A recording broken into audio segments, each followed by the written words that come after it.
Corre, corre. Corre que pode ser a última janela.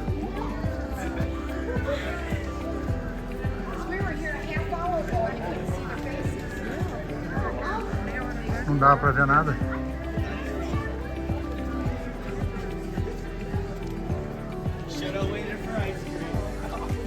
Só que...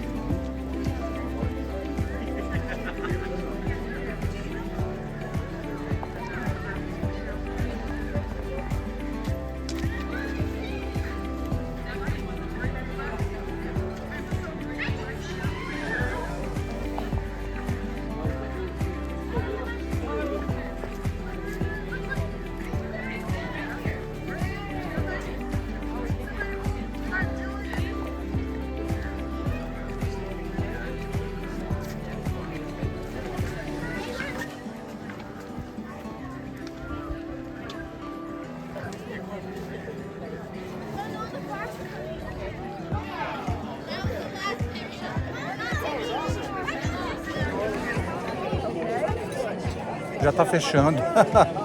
Já vem outro fog.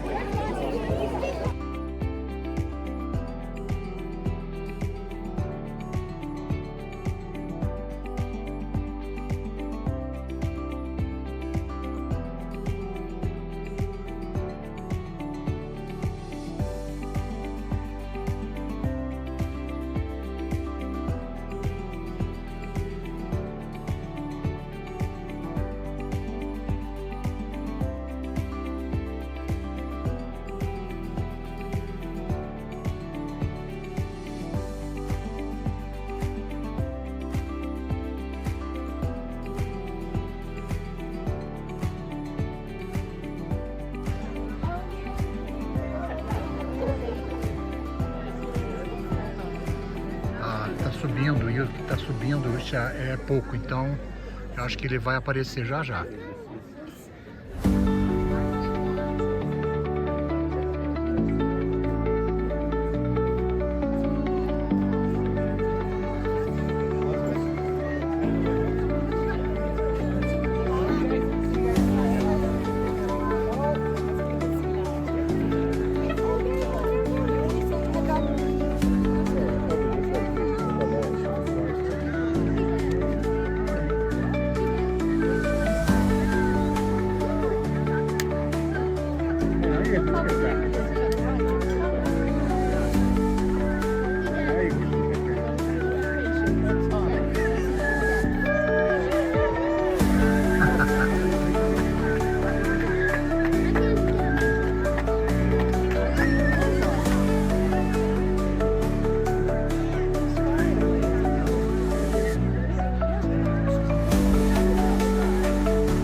the struggle for our independence, the fight for our freedom, and the sacrifices we have made since our country began more than 200 years ago. 1775 to 1780, up to 250,000 patriots engaged in battle. Even guerrilla fascist terrorists in the Continental Army's undisciplined.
So hamataki ape, iushkia wachi anke, sequoia crossway e machapelo, machate washte na pe uchi zapelo.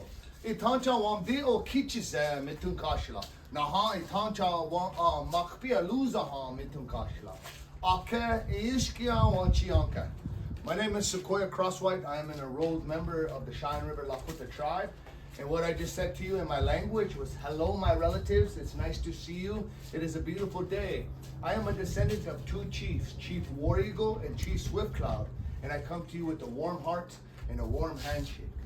And to start off with this afternoon's presentation, I'd like to sing for you guys a song that was composed after World War I. I'd like to acknowledge that out of all of the wonderful diversity that we have in America, that Native Americans have served the most in the United States military. I also have to acknowledge that there was a wonderful movie made about the Dene Code Talkers, but the truth be told is that all of us tribal citizens who maintained our language were used as code talkers in both of those wars.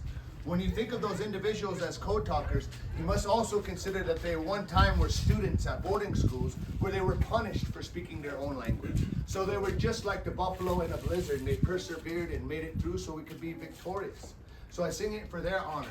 The song I'm going to sing for you is the Lakota American Flag Song. So if there's any veterans with us here this afternoon,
of the song simply state that there's a grandfather to the east.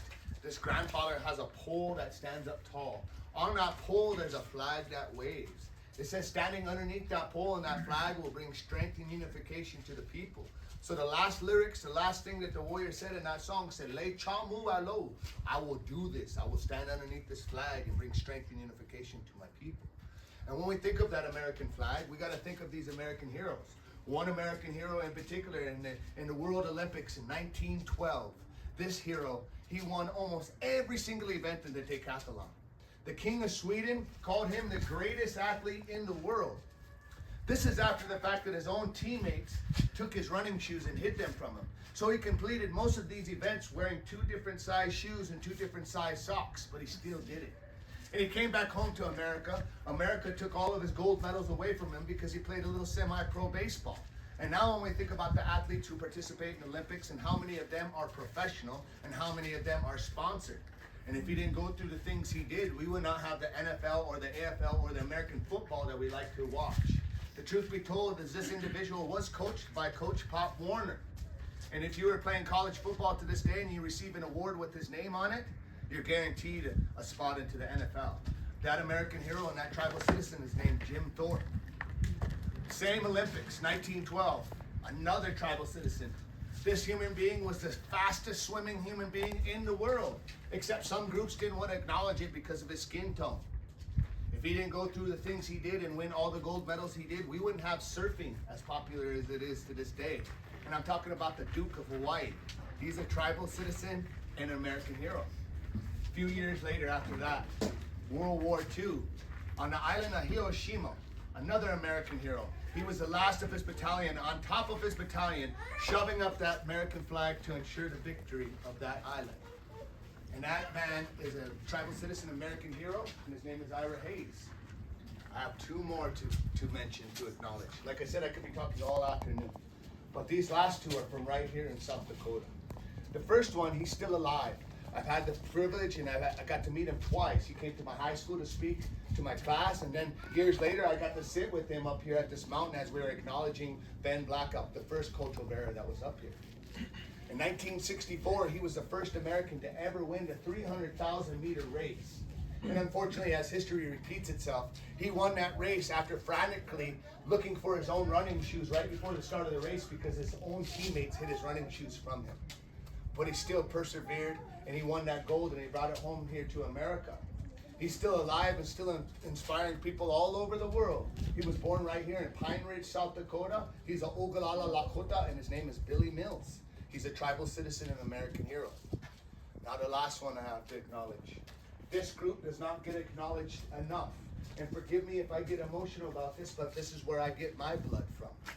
When we think of this group and we look in our history books, this group in particular has been put so low as something as a material, something that can be traded, something that is not human. And I'm talking about our Native women. If it wasn't for our Native women, none of these lodges would be set up. What you got to consider is why would they want to belittle our Native women? Why? Because the women are the ones who produce us warriors. The women are the ones who give birth to the leaders. They're the ones who show us and shape us as we're boys, teach us manners, discipline, how to be men, how to be fathers. So there's no way in our culture and our way of life that they are materialistic and they're something that is separate from what we are. In fact, they're the most important thing that we have in our culture. And if there was anything being made, any decision being made, they were the ones that had the last voice.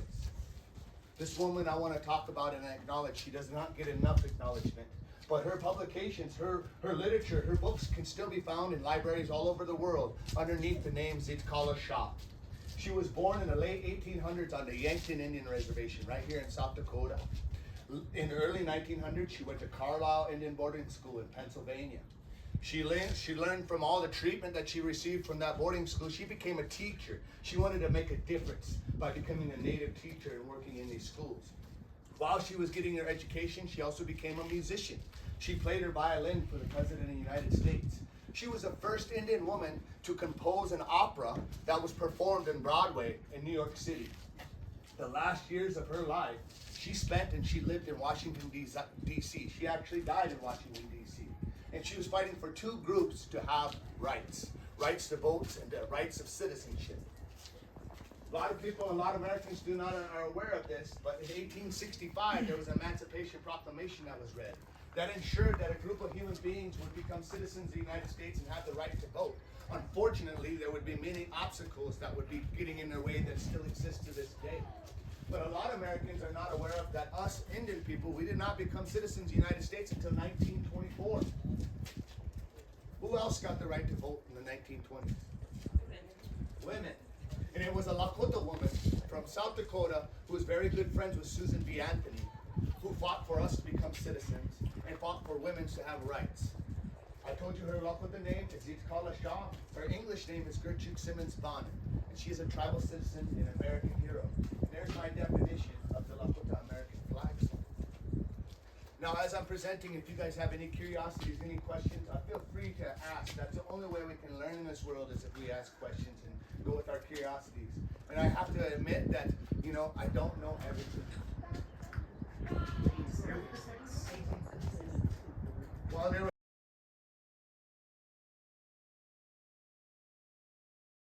or to spark troubles or to start bragging rights or anything. I bring this up because I want you guys to get a little bit more glimpse into our people, okay? There's been many historical books that have been written about that battle, and they'll tell you that there's been thousands and thousands of warriors that engulfed General Custer and the 7th Cavalry on that day, and I will tell you that's physically impossible.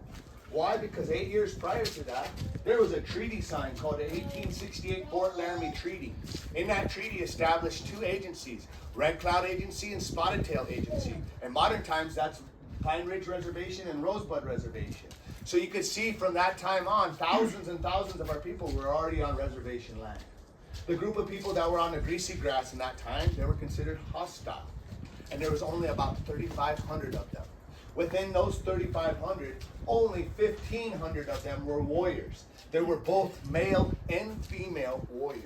That'll give you another perspective of what was happening. The rest of the 2,000 of the people there were mothers, grandmothers, elders, and children. So that'll give you another idea of what was going on in that camp.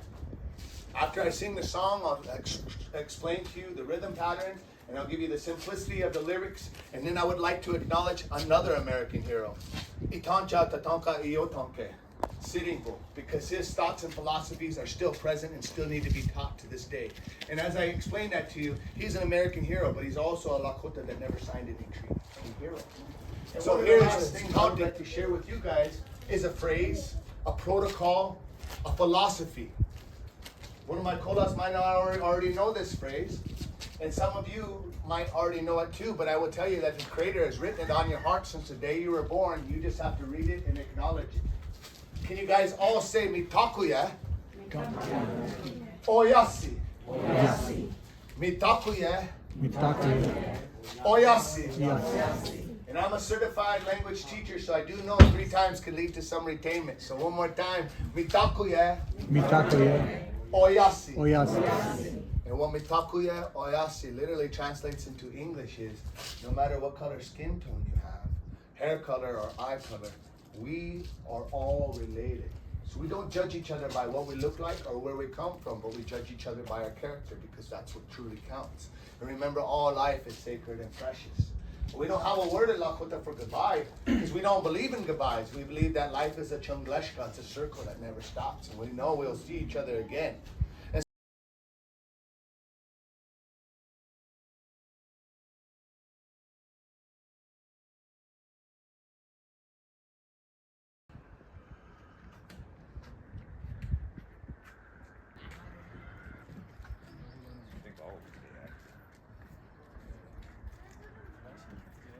No. No, I'm on vacation right now. I'll be there Tuesday though.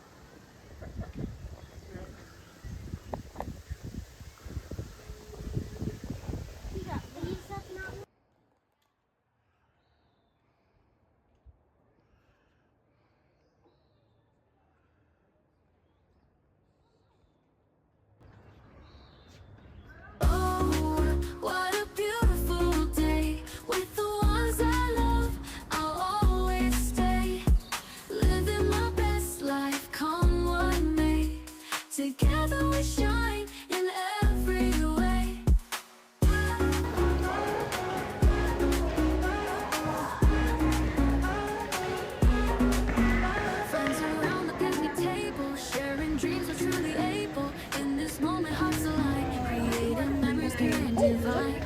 Oh, what a beautiful day.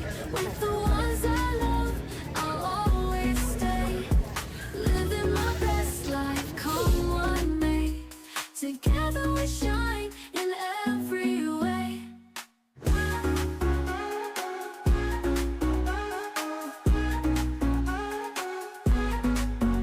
For the laughter and the tears, we'll treasure this through all the years.